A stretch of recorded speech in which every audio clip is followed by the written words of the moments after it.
So what happened that you quit your job? I'm trying to understand I'm trying to. why. Um,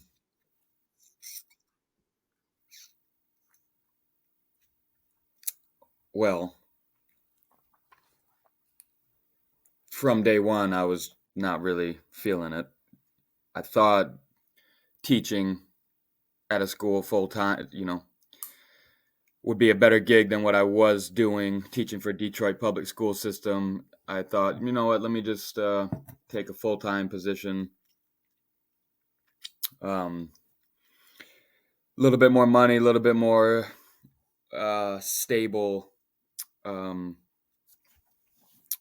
schedule, right? And I thought that would be good for the family to have, like, instead of I'm kind of all over the place. I thought some stability would be helpful, but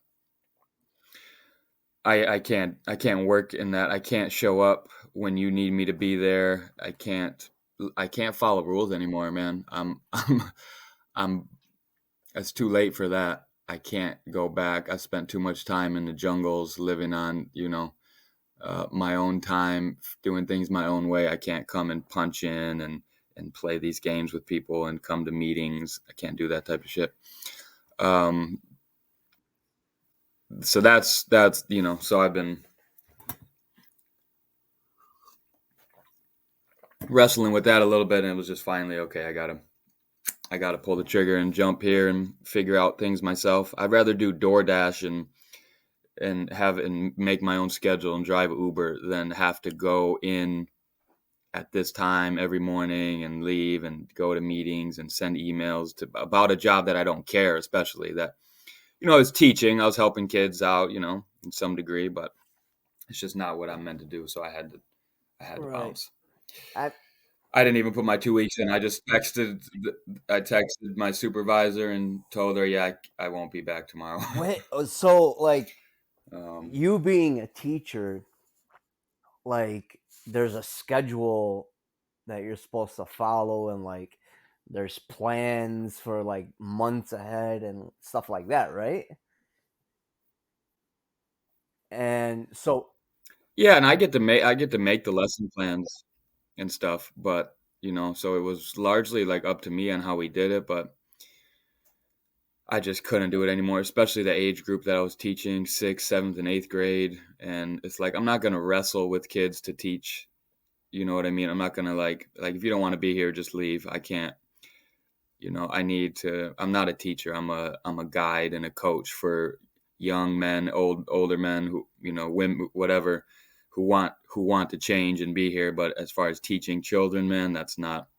I tried it for a while, and it's certainly not for me. I, So f- that was a part of it I too, of feel course. that, like if you're not happy somewhere, um, you shouldn't be working there. Um, I've had jobs too. Yeah, I started to In that same situation, I was go just ahead. like uncomfortable there. I was dreading coming to work. Like I hated it. You know, I'd rather take like a pay cut Yeah, and be happy where I'm at than to be miserable every day at work, because your energy feeds off other people too. Like if you're bringing in negative energy, other people are going to have negative energy. yeah, yeah. It's everything's a mirror. Um, so that was part of it too. Like I can't be coming home like losing my temper on my kids because I'm so dissatisfied with this job. Um, Right. So I wanted to talk about this program that I went to in Hawaii. It was called Habilitat. And the way I first heard about it, see, I was like really deep into my addiction with heroin and crack. And my sister and mother were seeing how bad I looked and how I acted and everything. So what they did was they heard about a church, and what they did was they had meetings for the Chaldean community for families against narcotics, and it was called Peter's Angels. A mom, her name was Iman. It was at Mother of God Church in Oak Park. Her son passed away from an overdose, so she started this program. It was called Peter's Angels. So they were going to these meetings, and a speaker came up there, and he told a story about how bad he was. This guy was like rich. His dad owned an oil company, and he had all the money in the world, and he became a heroin addict, and you know he he was overdosing, and like he was just terrible. So he heard about this program in Hawaii, and he went to it. It's a 2.5 year program, and it's in Hawaii. That's a Yeah, long time. he was, in the meeting saying, my life was so terrible, but I went to this program. It changed my life.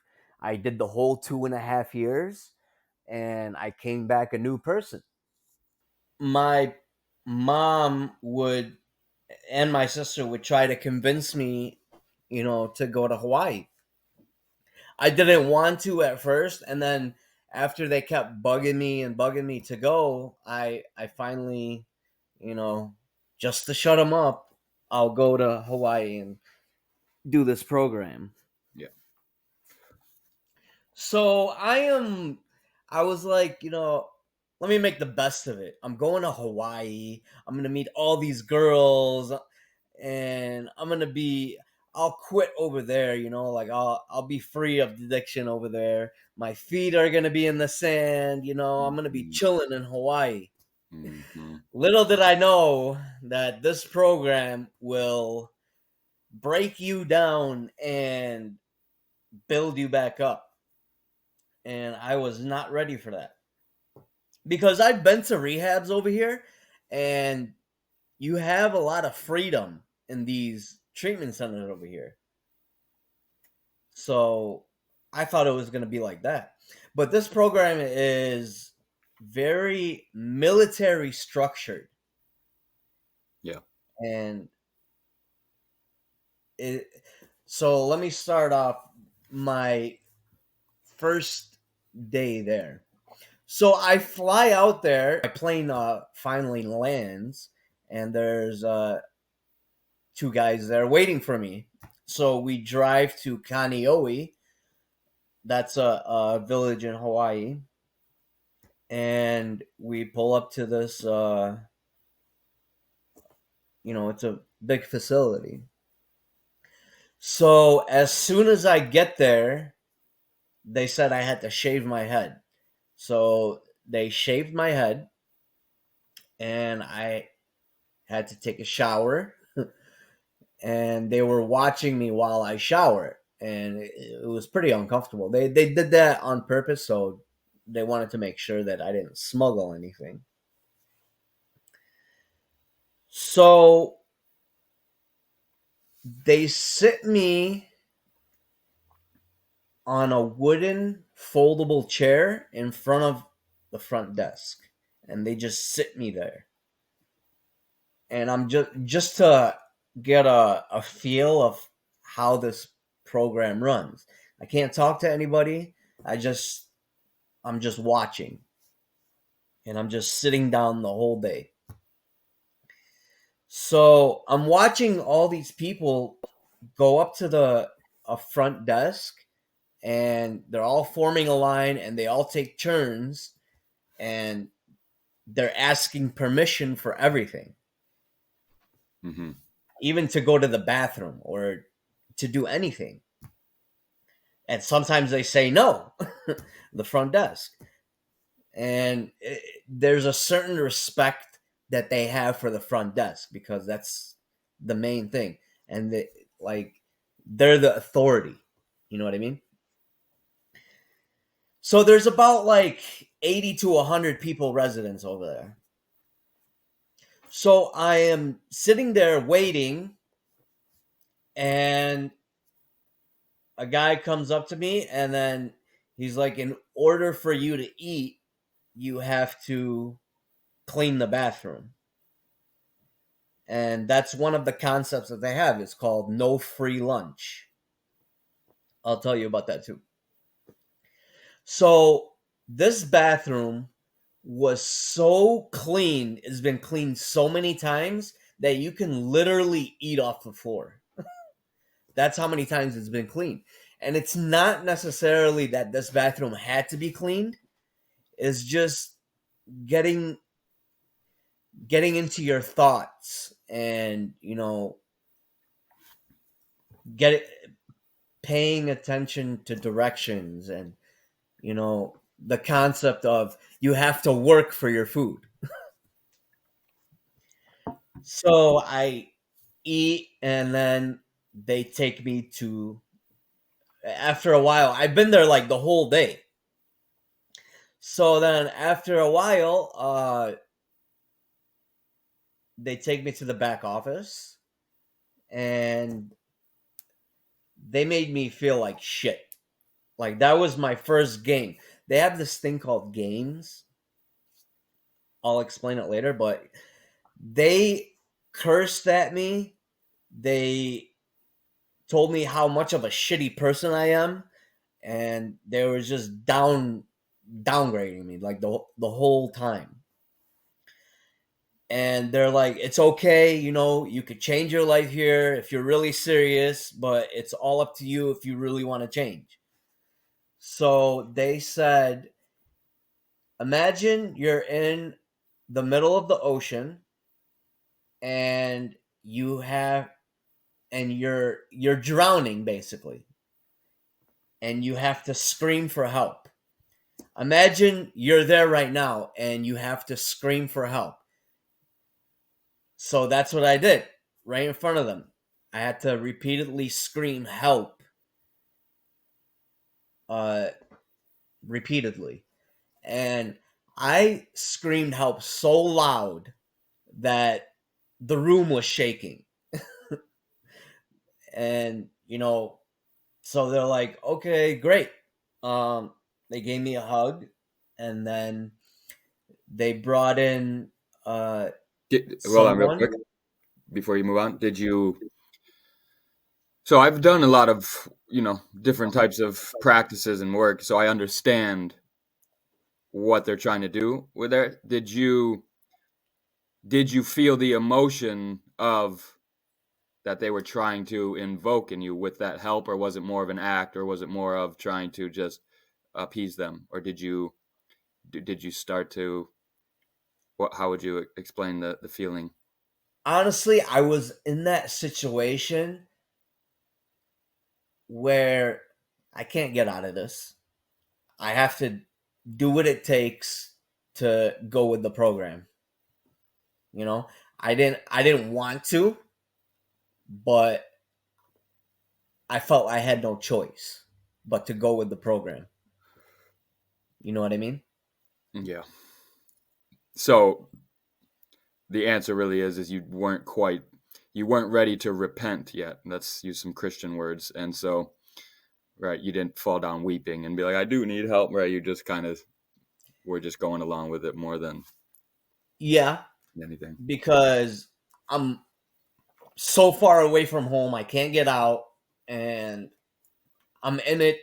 I got to do it, and I pushed myself to do it. Yeah. Um, but I didn't want to. Yeah, Yeah. Yeah. it wasn't like something I really wanted to do. I don't know if that was a good thing because eventually, sometimes you got to push yourself, um, doing things you don't want to do. So I don't know. Obviously, it didn't help out because I left the program Yeah. Do you regret that a little bit? Do you wish you would have went through with that? with the whole program. Yeah. No, because I knew I couldn't finish it. I wouldn't be able to finish it. You know. You never think though, what if I would have did it that way? Maybe I'd be even better, or some. You ever have thoughts like that? Well, like finishing the program. Yeah, I thought about it. Um, I knew if I would have stuck with it, that I would have been a different person, yeah, but I just didn't want to. That's the thing. yeah. Yeah, You hadn't yeah, suffered enough yet. You hadn't hit your rock bottom yet. not yet. Nope. So they brought in somebody, and he was a younger guy, and they told me that this is your older brother. So I have to shadow him and follow him 24/7. I have to be by his side for at least 2 weeks. I can't be by myself. That's the honeymoon phase. And what he does is he pulls me in and explains the program. And he's like an older brother. He explains me the rules and he teaches me and um, about the program.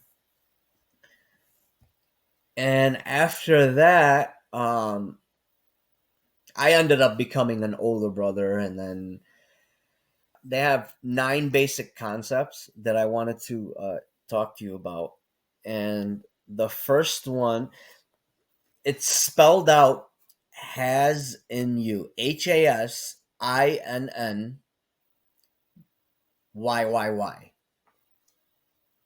So the first one is called honesty, being true to yourself and others, even when no one else is around. Yeah, it says you need to be truthful with yourself, your feelings, and your friends. Moreover, to not hold back. That's the first basic concept. So the next one is called act as if. And it's according to Emerson. Do you know who Emerson is? Yeah, Ralph. Ralph Waldo. Yeah, Emerson. Hmm. He said, act as if positively long enough, and eventually you will become. Hmm. The next one is S, which is sometimes it is better to understand than to be understood. Hmm. Taking the time to understand someone else and not be selfish. Care about how the next person feels. I like this one. I intellectual trust. Putting your feelings aside, trusting intellectually that what people tell you about you and what you need to do is completely for your benefit. So, what that means in that program is that it's like the pilot concept. When you fly a plane, when you get on a plane, why do you trust the pilot?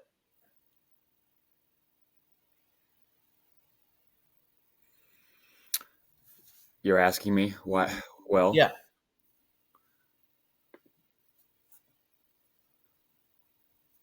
it's a good question. Um, it's not something that I even think about consciously. Usually, um, it's a similar to why we go to the doctor and trust them, even though that's kind of fallen away from me. I trust my pilots more than doctors these days. Um, Yeah. But why do we trust the pilot? yeah, well, we put our trust in something higher, and to some degree, we trust. For me, it's to some degree, I trust that I'm not going to die today, and Mhm. so some of it's a trust in God more than the pilot, but to some degree, I do trust that the pilot has his training. I haven't heard about any crashes recently, so it's more of there's some faith there. Um, Yeah. I don't look He's the done it pilot up. before. Say, go ahead. He's done it before, He's done it before. right? There you go. Yeah. Yeah. So you have trust in somebody that's been there before and they've done it safely. So that's what they're trying to say with this program. There are people that's done this before and they've Yep. changed their lives, and trust in them. Yep. You know what I mean? And that's what the intellectual trust means with them. Nothing is no free lunch was what I explained. You know, you have to work for your food. Anything you do, like, you cannot eat unless you work. And that's what the no free lunch is. Nothing is constant but change. Your feelings, your surroundings, and all the events in life are changing constantly. Things will not always happen the way you want them. This is why it is important to learn flexibility.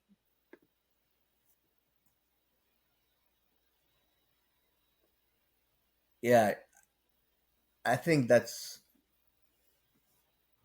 you're constantly going through changes every day, and it's just dealing with those changes. Yeah. So that's Buddhism 101.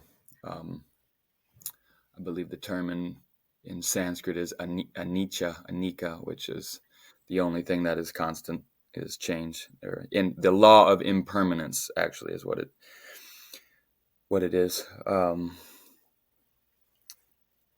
Yes, so obviously we're constantly changing, and our suffering comes from not flowing with that change and staying stuck in our identities and our feelings, and that's actually a I was talking about our emotions last time, and like when you make that switch, then you can let go of the emotions that you are actually holding on to and freezing in your body because you think it's going to be like, this is how things are now. This is who I am. And so you actually freeze the flow of reality by not learning how to flow and understanding that at a deep level, that everything is constantly changing. Um, Mhm. Yeah, yeah, I like that a lot. Um, you get out what you put in. This is very important. Expect to get back only as much as you are willing to give. If you put in 100% in effort, it will come back to you in confidence, self-worth, etc. But if you do not put in all your effort, do not expect to get out the same as if you were very involved. Givers gain, takers lose. That's, yeah. that's, I mean, this program's for addicts, but most of the population could use a 2.5 year program to learn these things. Like how many Yeah. people go to the gym and scroll through Instagram and they think they're gonna come home and be stronger. They think just going to the place and not giving effort, does something. I've done it a lot. It's like I signed up for this retreat and this program. Like all I got to do is make it through this, and kind of, and then I can pat myself on the back, like, ooh, I did this thing. But it's like, did you go all in there? Were you, did you, were you honest? Were you vulnerable? Did you get out of your comfort zone? That's the same Right. thing as getting out of your comfort zone, because going all out means you got to get uncomfortable, whatever it is, whether it's at the gym, whether it's in an emotional setting where you got to speak. So that kind of, those are almost equal in my mind. Like getting uncomfortable means going all out, going all in, because it means putting yourself out there to, in whatever degree that is. Was that means pushing until you have nothing else to push, or speaking what's really on your heart, no matter what anybody thinks. And that goes back to the honesty one in the beginning, right? So a lot of these Yeah. you'll start to connect with each other. Um, yeah, Yeah. Good put. Um, you can't keep it unless you give it away. In order to remember what you have learned, you must constantly reinforce it by teaching and helping others with what you have been taught. And that's great because if you're helping others, it also helps you too, right? So Jesus said something like, "Those who lose their life for my sake will find it, and those who try to keep their life will lose it." Right? You see the same principle right there. Mhm. Um, so the, what Jesus meant was even bigger and broader than that. But you see how that principle can be applies in everything. Um, Yeah. Deep shit right there, deeper than yep. Um, because Thinking about it. now you gotta ask who Jesus is, and two, and then you gotta wrestle with that a little bit if you're not Christian. Um, Right. And the last one, you are your brothers and sisters' keeper. and where do we get You are that from? accountable. I'm sorry? I said, and where do we get that from? Right after another biblical quote there. Oh, You from the Bible? know, Yeah. Genesis 1, Cain, you know, the let's say the evil, the let's say the archetype of the drug addict, really, you know, he's the one who says, you know, fuck this, I'm not doing it, you know, the just the you know, the anti uh and what does he say? What am I, my brother's keeper? He says to God. You know, he says, Cain, where's Abel? What am I, his keeper? Um and then Christ came and showed us, yes, actually, not only are you your brother's keeper, but uh you are you are guilty for his sins to the degree to which you, yeah, we're all guilty. uh yeah, anyways, go Right. ahead. No, that was good. And then, so you are accountable for other actions as well as your own, making sure the next person is pulled in right and is told what they do is wrong, making them aware that it is for their own benefit and giving them conditional concern versus unconditional concern. Example, no matter what you do, it's okay with me. And it's uh I just thought about, when I was reading that prodigal son, that passage, um when the son left and came back and he told his father that he was unworthy, but his father, showed him unconditional love and it's okay and forgave him. Yes, yes, the point is there though is that the son was truly repentant in his heart, and so Right. if he would have came back and said, yeah, I'm not that bad, father, give me my, then the father would have been like, no, son, this is, you fucked up. But because you are coming to me and weeping, like God says, okay, like, you know, uh yeah. So but the point of that is, I mean, think about your addict days and think about even the things we did before, you know, just really being not courageous enough to set boundaries with friends and like to tell your friend, you know, the words rebuke in the Bible, to rebuke your brother or your friend when he does something out of line. And that takes like a level of boundaries and courage that, you know, a lot of people don't have, especially, you know, in our circles growing up. Like we didn't uh, we didn't do that. Yeah, we didn't hanging out, like we didn't say no, this is wrong, we Yeah, shouldn't no. do this. We just Right. did it together, you know. Usually, yeah. Yeah, if we would have learned that lesson sooner, you know, maybe you would have not done heroin because one of your friends would have said, "Hey, John, what the fuck are you doing?" you know, Right. instead of just Yeah. like, oh, John did heroin, you know, um, or whatever the situation is. Yeah. So yeah, yeah. So, um, they have all these rules, and there was one more thing that I want, not one more thing, but it's called an RB. So that front desk, uh, you know, it's basically like the police, or it's very essential for that program, and you have to show a lot of respect for that front desk. So they have this thing called RB, and it stands for residential behavior. It's You can get a RB a written up for something you did. So let's say I tell you to tie your shoes. That's called a pull up. And if somebody gives you a pull up,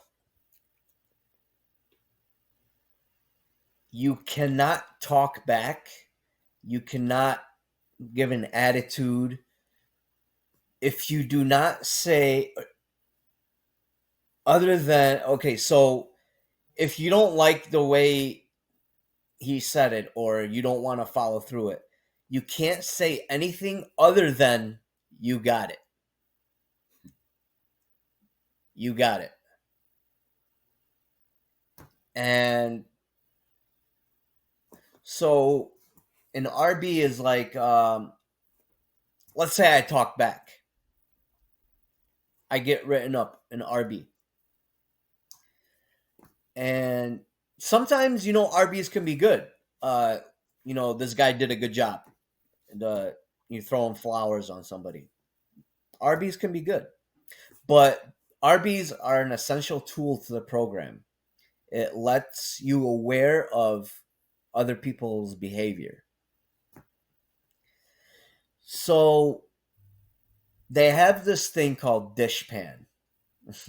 And this is the reason why I left the program. So if you get a certain amount of RBs, you get punished depending on the severity of what you did. You get put on dishpan. So what dishpan is you go into the middle of the field from morning till night. You're scrubbing uh, pots and pans, or a garbage can, or a yoga mat, and you're just scrubbing all day, cleaning that thing. You can't talk to nobody, you can't look at anybody, and you're just stuck there all day. Depending on the severity of the RB or what you did, determines how long your dishpan is. So it's not just 1 day, 2 days, 3 days. This is like a whole week, 2 weeks, 3 weeks. Every day, all day. And you're standing cleaning. So you're just cleaning with your thoughts. And yeah. So I got put on dishpan the first time. It was like a day or two. It was my warning, basically. The next time, I don't remember exactly why I got put on dishpan, but Hmm. it was probably, I think it was, I didn't do something, or I didn't remember to do something, and I got put on dishpan. So the last time I got put on dishpan, I was like, I'm not doing this no more. Uh, so I told them that I wanted to leave. So when you tell somebody, or when you tell this program that you want to leave and you want to split, you get put on punishment twice as the punishment is twice. You know what I mean? So you get put on contract. So let's say I left the program and came back. I was on contract for 30 days. I'd be on dishpan for at least 30 days, and that's called like I'm on contract. So I wanted to leave. I told them I wanted to leave. They had me sit in the wooden chair in front of the desk again, just like how I did on my first day. And everybody that was walking by, they saw me sitting on that wooden chair. So they take me to the back office, and I was already set in my mind that I'm done. I don't want to continue no more. No matter what, I put it in my mind that I'm not coming back. I'm leaving, even if I have to be homeless. That's basically what I did. I became homeless. So they take me to the back office. They put my family on the phone, and they told them that I wanted to leave. So they had me talk to them, and they tried to convince me to stay. And I said no, I'm not staying. And then I just bounced. So when you leave this program, I'm gonna remind you that I'm in Hawaii. I have no money. I have no phone. I don't know anybody there. And I just have a garbage bag full of clothes. And I'm just walking the streets of Hawaii. What do you do? I know I can't call home because they told me to stay. I, they're not gonna fly me back. Mhm. So I became homeless, and it rains there. There were I was homeless for a good week. I, I I seriously, like, I didn't eat for like a whole week because I didn't have any food. I didn't have any money. And whenever it rained, I'd go under a tree. Like I didn't have anywhere to go. Luckily, when you're homeless in Hawaii, you meet other homeless people. And it's funny because this homeless guy helped me. Like he took care of me. Like he told me, he showed me the ropes of being homeless because this guy was a meth head and he was a drug addict and he was homeless. He too was sleeping on the sidewalk. So he actually told me about this house. A guy owned this house, and he owns his own landscaping company, and you can work there and live there. You pay rent. It's like a sober living house. So I started. I met that guy. He told me to go to this house, and he gave me a job, landscaping. So I was working every day, and I was collecting food stamps because I'm not from there. So they gave me like $350 cash and $350 food stamps, and plus I was working. I was making like $10 an hour,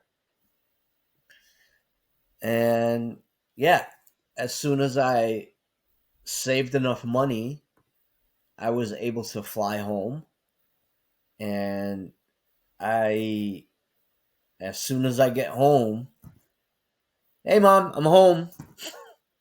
I just show up on my mom's doorstep.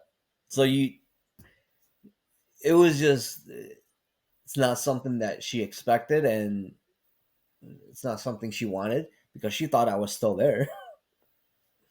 So I just showed up, and from then I went back to my addiction again and became worse. And I was overdosing and killing myself every day, spending all my money and stealing, and yeah. So yeah, that was the Habilitat program, and I did learn a lot from that program, and I still use till this day. And I probably would learn a lot more if I would have stuck with it over there. Sure. Yeah. Yeah. Sounds like a solid program that I would be down with. I like the idea of well, clearly they have spiritual principles mixed in with kind of militaristic principles, which we might not like it, but we need it this day and age where we're soft and we don't know what discipline is, and something like strong men make easy times make weak men, that kind of thing. And we're in very easy times now when you can, you don't have to kill your own food. You're right. We're so comfy and cozy and cushy, and it's made us all soft. You have to deliberately go out there to become a man these days. To, you can play video games all day and collect food stamps from the government and get a little shitty job and be, more comfortable than your great grandparents who, you know, so um, Fought hard. Well, especially like you know my parents were from Iraq, so they left Iraq because they were going through war over there, and they came here to have a better life for the kids, yeah, and they were working so much just to support the family. And yeah, it's I never really appreciated what my family went through and understood what they did for me, yeah. and I took advantage of it. Yeah, and I see that now because now I have kids, and I don't know if my mindset changed when I had my first kid, but it does change you when you have kids because you're you're doing everything you can to protect them, and you want them to have a better life.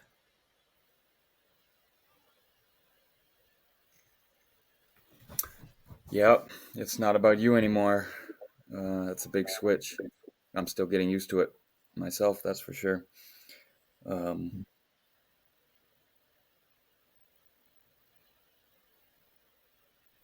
It's hard. It is hard. Life is hard, but it's just pulling through, taking it day by day, right? Getting stronger every day, doing better than you did the previous day. And Ideally, and it doesn't always happen that way. Sometimes we have to take a couple steps back to take a couple steps forward, but yeah, that's the idea. Um,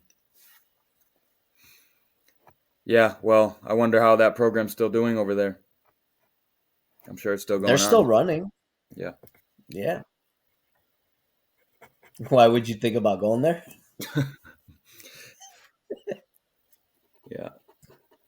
All right, fam, man. I'm not I'm not addicted anymore, but I need a It is little a behavioral program. yeah, yeah, of course it is.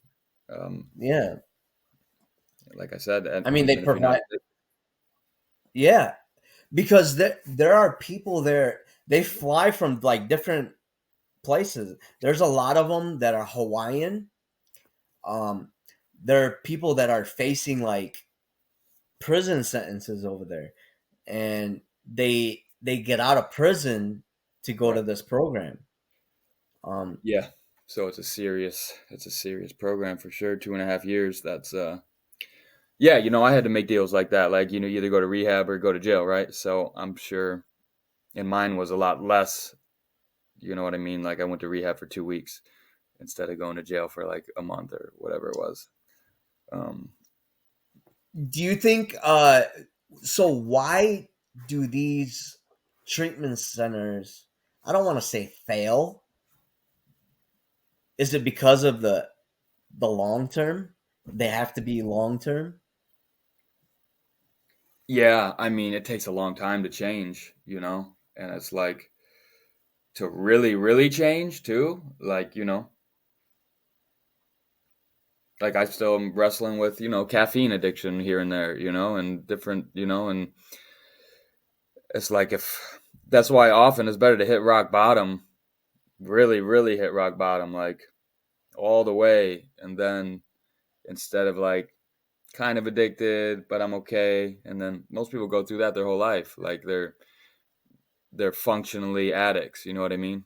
Um, and so they just skate by just half alive, but they're not, So that's why I see addiction as a gift in some senses.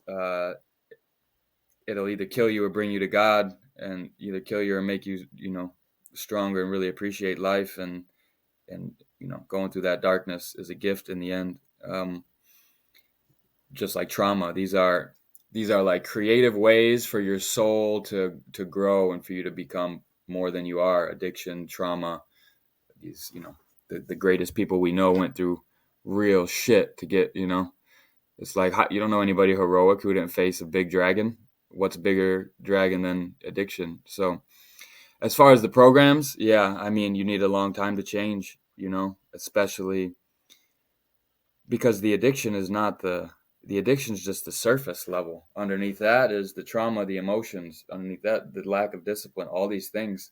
So these structures, if you don't have them, if you didn't grow up with two parents who gave you these structures, and 2.5 years is not that's what it takes. I mean, you go to college for 4 years to get a bullshit degree. 8 years to become a doctor, and they don't even know anything about. They think you can eat whatever you want, and it's just they don't even know. Half these doctors out here, they spend 10 years studying, and all they know is how to give you drugs or some flu shots and whatever it is. So 2.5 years is not a long time, and yet that's what it takes. And to somebody who's like just that seems forever, right? When you went in there like 2.5 years, what are you talking about? Like, right? Like a full day of Yeah. cleaning? Like, what are you talking about? That's two Yeah. weeks of this? That's hell, right? Um, Yeah. I mean, I didn't want to face the consequences. Yeah, I wasn't ready to change. I did it because my family wanted me to do it. I didn't do it for myself. yeah. And that's why they were trying these principles, like, you know, eat, work to eat. Like, we should know that, but we don't because we've been given everything in our cozy society. Unless you had some militaristic dad who like got you up at 6 a.m. and made you do the chores and all these things, and we us with weak fathers or traumatized fathers, whatever it is, um, we didn't have that structure. Our teach, and if you didn't be lucky enough to find some mentor to latch onto who taught you how to be a man and why you should be, and that that's why, like, for my son, like, he's gonna have mentors all over the place. Like, um he's gonna have martial arts. Like, we're starting martial arts now. Like, he's gonna have these structures and these things that I didn't have, that you didn't have, to where he's starting on a whole different playing field. um so yeah, I mean, I went to rehab for a month. Yeah, it was like a month. That's nothing. 30 days? Like, you've been fucking around for 8 years. You think you're going to change in 30 days? Right. Especially if you haven't suffered enough and you haven't hit rock bottom and you haven't taken life serious. I mean, how many people you think are addicted in India? None. They don't have an addiction problem because they have to struggle for their food. The stuff that we have to go to rehab to learn, work to eat, like, they know that because they don't have time to get addicted because they see very clearly, like, if I don't do this thing, I'm not constantly, working, they don't have time to get addicted to substances. We're so, everything's so easy and given to us over here. You can go to McDonald's and get a dollar thing at any corner. It's easy to get money. Now we have time to get addicted. Like, Yeah. and our parents are, cater to us, or enable us, because, that's like this, that's the American society we live in. Um, because we have it so easy, that addiction is a problem of overabundance. We're dying not from lack of abundance, but from overabundance. Hmm. That's why I like. That's partially why orthodoxy. I see the answer in it. It's like you fast on Wednesdays and Fridays with the church. Like you have to put that on yourself. To all your desires can be answered at any moment. We can get whatever we want in 24 hours. I could have, hookers, heroin, crack. I could have everything delivered to my house, right? And I don't even make that much money. And uh, so we have to instill on ourselves a kind of abstinence, and we have to fast. We have to, because we could indulge all day in our desires and just and be all right. Not be all right, be killing ourselves. But yeah, that's the society we live in, one of death by too much overabundance. Oh, there was one more thing I wanted to talk about. It's called games at Habilitat. So I'm going to tell you my experience with my first game. So they separate by groups over there, and you go into this auditorium, and there's chairs in a circle. I'd say about 20, 30 people each group. There's a leader, and he has a clipboard, and we're all sitting down, we're all quiet, and we just wait. And the leader, he explains the rules, and he says, no racist comments, um, like basic rules. All of a sudden, he says, start your game. There's people shouting. Oh, and one of the rules is you can't get up out of your chair. If you get out of your chair, you get punished. Like you get a RB, and like you probably get put on dishpan. And no gang signs, no threatening, or no acts of threats or anything like that. So he says, start your game, and everybody's shouting from every corner. What are they Who shouting? What fucking is did the this? game? Like, So I get what you can't do, but what are you supposed to do? Or what is so if somebody has a problem with somebody, this okay? is the place to Okay. express your feelings of what they did Yeah, and yeah. how they need to work it. So they're cursing and then yelling and fuck you, I can't believe you fucking did this and blah blah blah, and like, yeah. And the emotions, and if like I'm playing a game on you, you have to sit there and listen to what I say.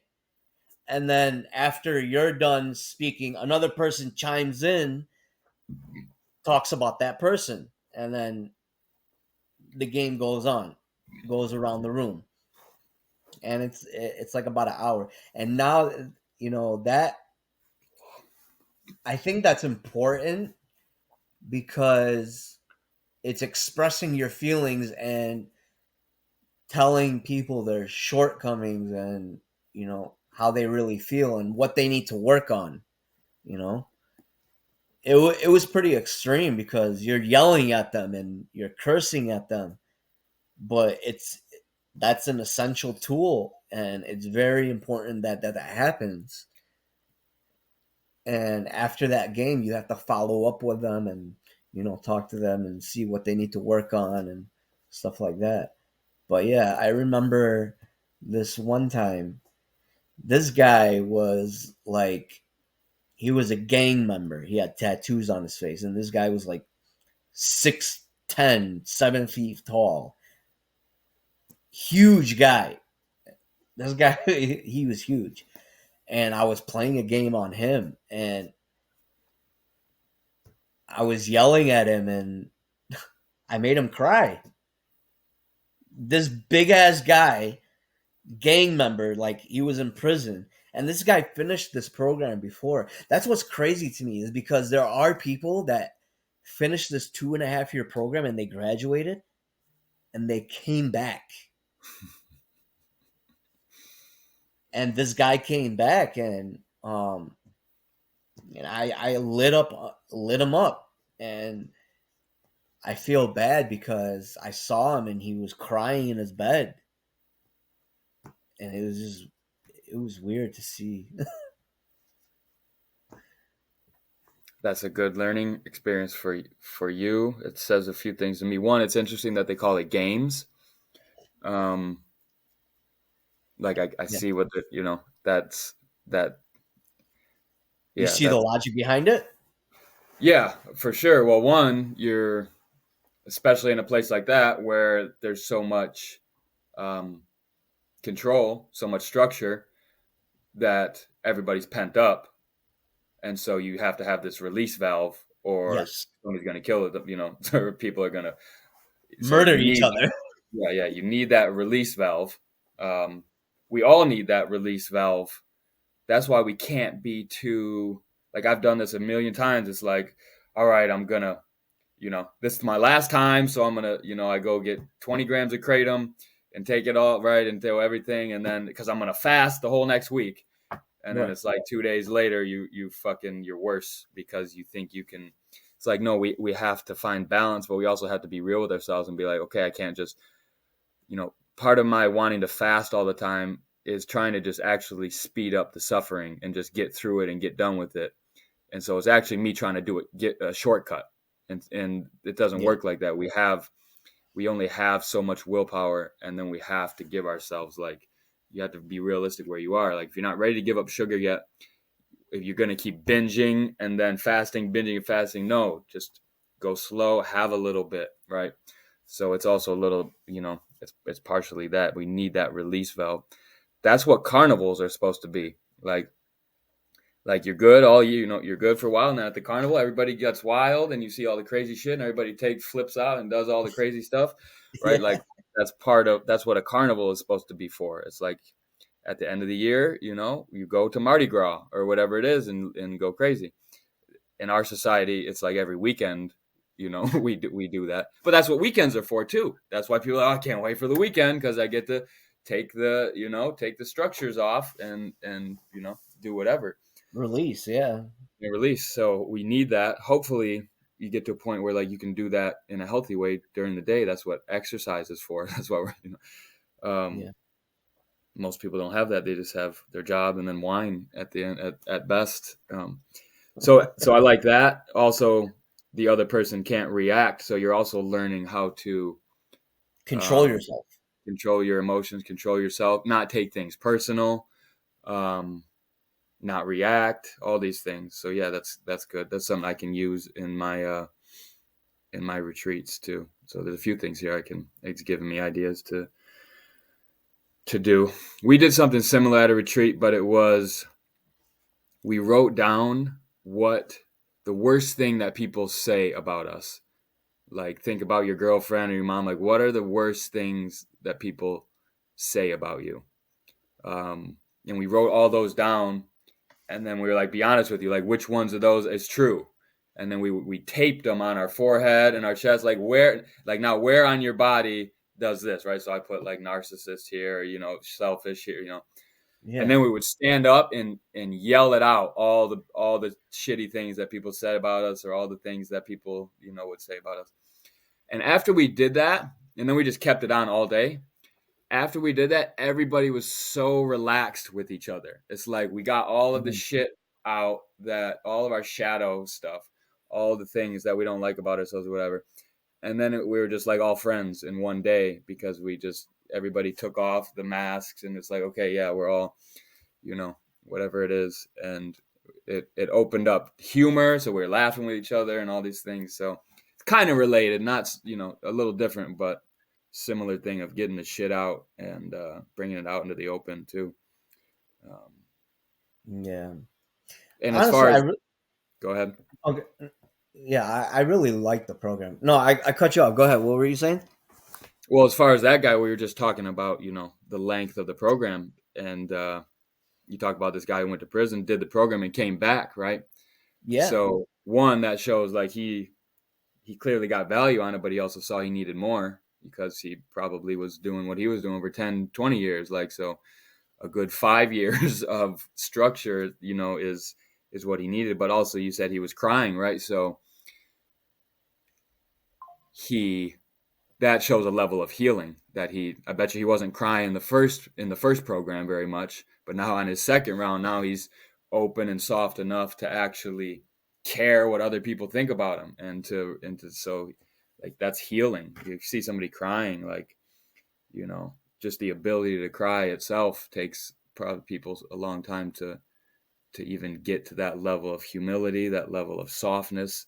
That shows a softening of the heart that takes a long time, especially for people who went through addiction to regain. Um, yeah, Yeah. Uh, Yeah, like I said, man, it's a really good program if you stick with it. And yeah, like I said, till this day, I learned a lot from that program. And another thing I learned from them, and um, the not the owner, but like the head guy over there, he really brought up a really good point in one of the meetings. He's like, you may think that it's snitching when somebody tells on you or you get in trouble or something like that. But think of it this way. Of course, I'm going to snitch. If I see a child running in the middle of the street and I see a car coming, I'm going to do something about it. And that's the meaning of it. Like, you have to do something about it. If you see something wrong, you have to do something about it. You have to say something. yeah. And that stuck with me. Like, if I see a child running in the street and I see a car coming, yeah, I'm gonna do something. I'm gonna run and I'm gonna get that child out of danger. Or tell somebody who can help me to do that, right? That's Yeah, also being your brother's keeper. Um, yeah, we kind of grew up with that almost prison rule idea, like snitching, whatever. Um, yeah. and look where that gets that. Look where that gets you now. Yeah, So yeah. Um, Yeah, I like too that it's not based on the 12 steps because everything is, AA 12 steps, Yeah. So I like that it's a different program too. And what this guy did, like the founder of this program, what he did, what because he was a heroin addict. His name was Vinny Marino. He was Italian, and his whole life he Really. was going through addiction. And what he did was he took little pieces of every treatment center, Yeah. every just one piece of idea of each treatment center that he went to. He even went to military. He grabbed a piece of that and then he put it all in one. Yep. And that's how he made Habilitat. And that's when he quit, when he started this program. Because he was, even with all those treatment centers that he went to, he didn't quit. He was still doing drugs. Well, what he did was find his purpose. He found a vision for his life, a higher power. Um, and that's cool. Yeah, that's essentially what I'm doing because I want to do retreats, and I've been to 10 different retreats, and so um, I'm doing something similar. Not necessarily for addicts, but definitely for addicts, but even for people who need structure, who need brotherhood, who need um, all these things. Um, yeah. Yeah. So, I have like two questions. Do you think jail being, uh, like when someone goes to jail for a long time, addicts in specific, because I'm hearing that, addicts don't belong in jail. Is it good for them going to jail? It's a very individual question because some people can go to jail and turn their life around. They don't have the drugs there. They realize, wow, this is where my behavior got me, and they start reading the Bible or whatever, and they can come out and turn their life around. But um, no, I think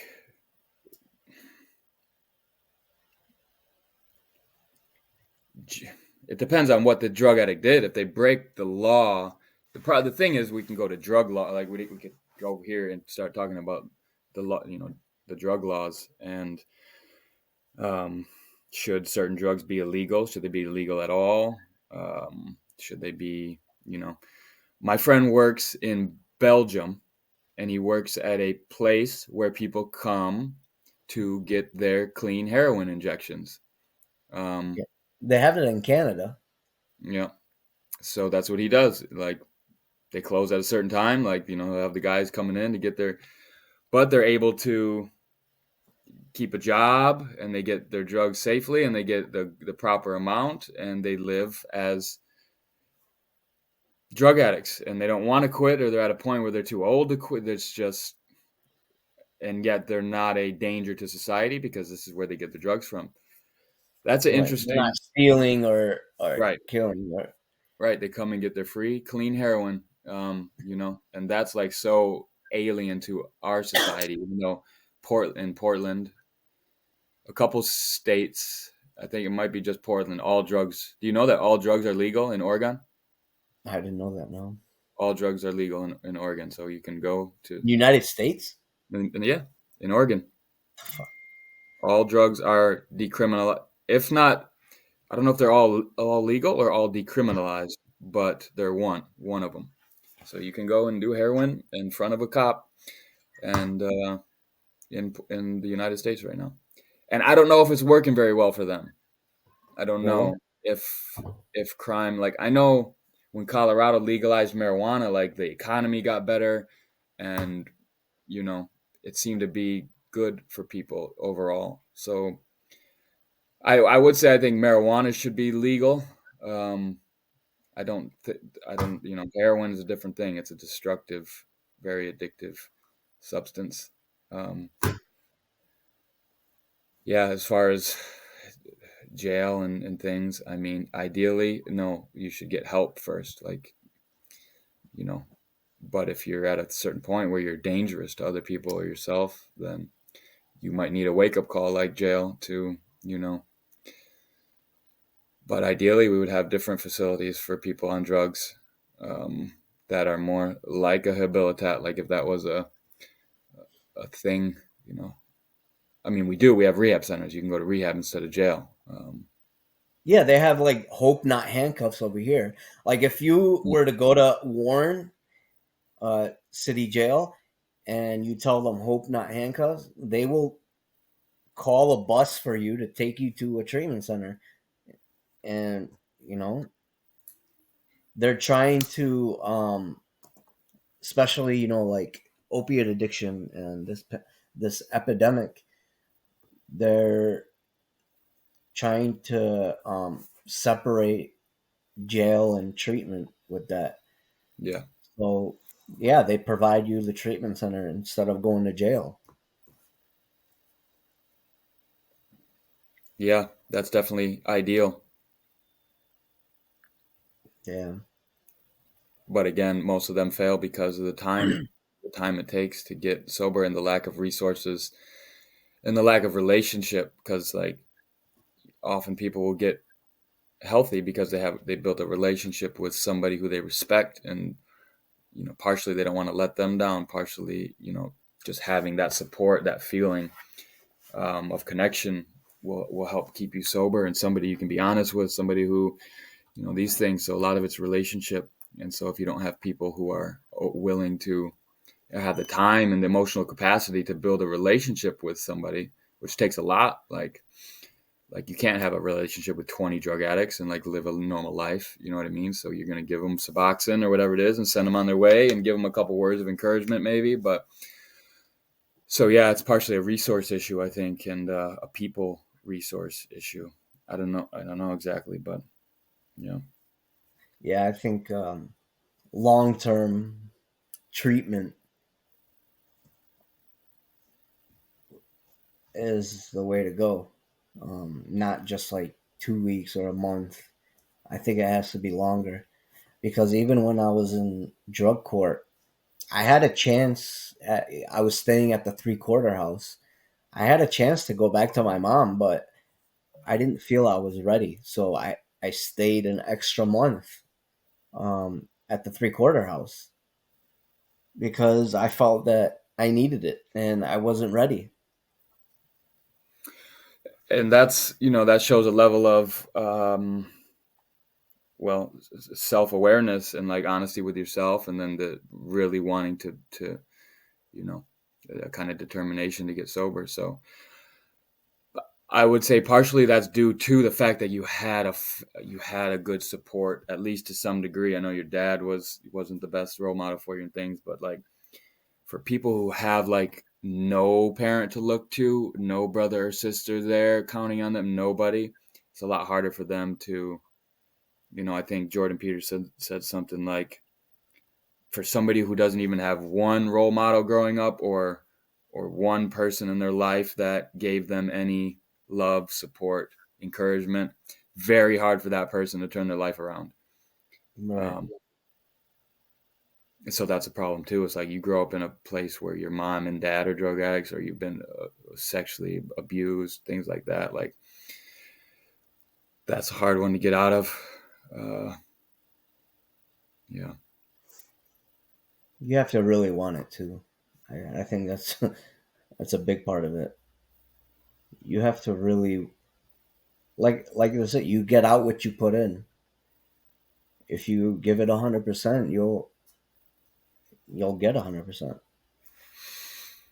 You can't half-ass it. Honestly, you can't say, "Oh, I want to get clean," and then the next day, no. You have to go in all the way. For sure, especially with that, 'cause that's your life. It's you can't go half in on your life and expect to keep it, especially after you've tasted the joys of drugs. Like once you've had that, and like that's a strong pull toward that. So the half-ass going the other way will just lead back to that, because that's a strong pull. Like that feeling of no problems and bliss that you get from a needle or whatever it is, that's a strong pull to the other way. You need an equally strong pull to get out of that. Yeah, because I never want. I love that feeling of numbness and what it did to my body. That warm feeling, that rush. You know, that's what I was chasing every day. I loved it too much. It Yeah, made me feel amazing, for sure. and I wanted to feel that every day, 24/7. Yep. And breaking that habit, it was hard, but I I finally realized that if I keep doing what I'm doing, one, I'm either gonna die or I'm going to jail. There's no successful heroin addict. I've never met any successful heroin addict. No, not only that, but it's a lie, because it tricks you. It's a liar, like the devil is. Because one, you've never felt like that all day. The longest you felt good is a couple hours. And then after Right. that, right? So, but it tricks you and it makes you think like, and so by the end, you're like, wow, I'm doing this thing for 5 minutes of what I want now. So I'm in pain all day for 5 minutes of a bliss that's actually not even what it used to be. So it's just a total lie. Like, and yet Yeah. in your mind, it's like, ooh, I'm gonna feel, because the chase of trying to get the shit all day, and then the ritual, all that gives you dopamine too. So there, so you do Yeah. get that like reward, like right. In fact, the peak is almost right before it hits, and then every after that, it's all downhill. Especially when it comes to like something like weed. It was like the best part of weed was like rolling it up, and then the first hit. After that, it just it's all downhill. So it's like the build up, Yeah. and then the moment you do it. But after that, then it's just fucking. With heroin, It's I know it's a funny little you different. mentioned that because when I, when I was taking pills, this was before heroin. It wouldn't even dissolve in my body yet. As soon as I put it in my mouth Right. and I swallow it, I feel better. Exactly. It's so Or as weird. soon as you make the internal decision that you know you're gonna get it, you feel Yes. better, right? As soon as Yes. you decide, like, I'm gonna take these today, it's like, you know, and that's good to know because that's called that we call that placebo, and we think we like understand it, but that's the magic of the human body and mind. Like, you can use that to beat addiction in a sense. The reason why you ever see guys play with their cigarette for like an hour before they light it. Hmm. It's that same thing, right? You'll see somebody just hang out with that cigarette for a long ass time before they light it. It's because unconsciously they know, like, they're soaking in that feeling of knowing that they're gonna Mm, get it without but they don't want to get there yet. It's kind of like foreplay in a sense, you know. right.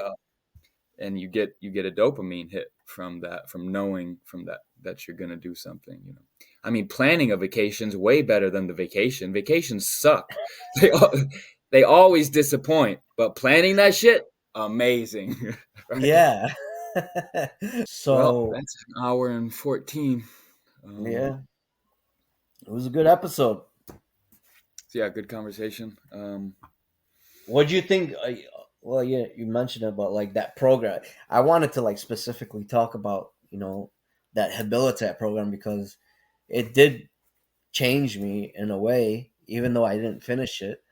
Um, but I think it was a really, really good program, and there should be more like it.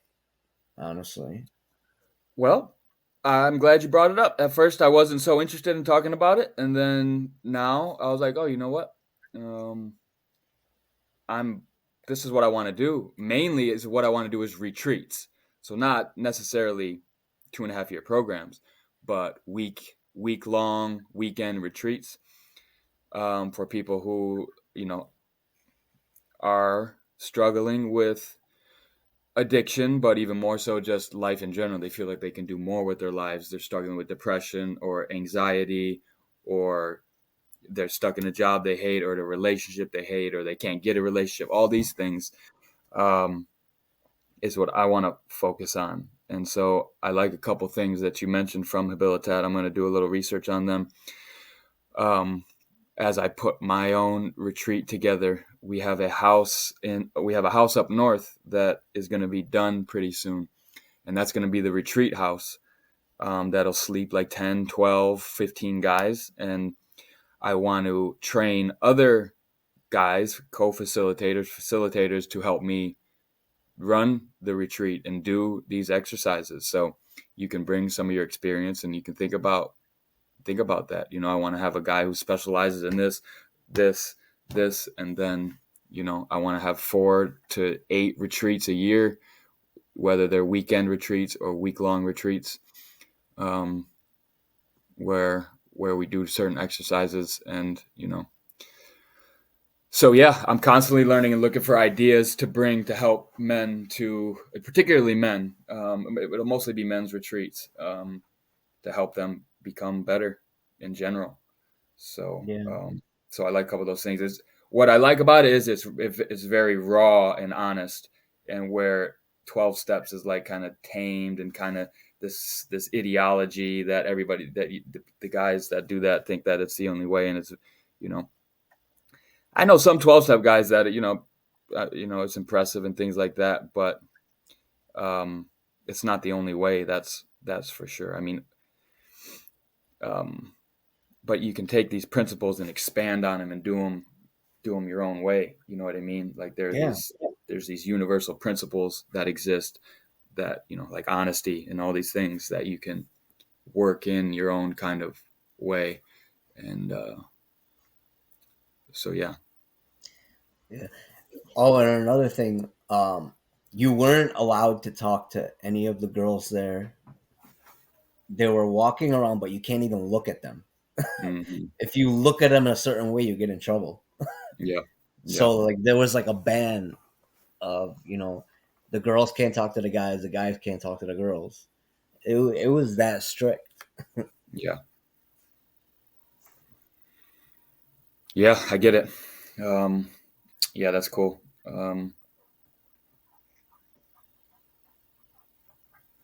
Yeah. don't know if Next that week. was a good thing or a bad. Well, yeah, it worked for them. So, but it was hard not talking to the girls there. Sure. Yeah. No, that's a necessity because, uh,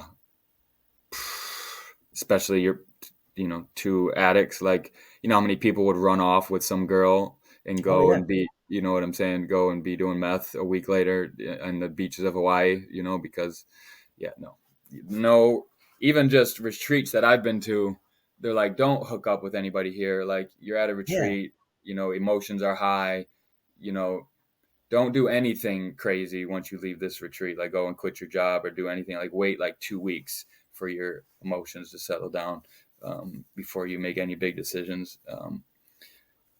So yeah, but yeah, man, but good yeah, it was a conversation. good, good We could do episode. another one tomorrow. um, Yeah, let's do it tomorrow. All right, man. I'll talk to you later. yep.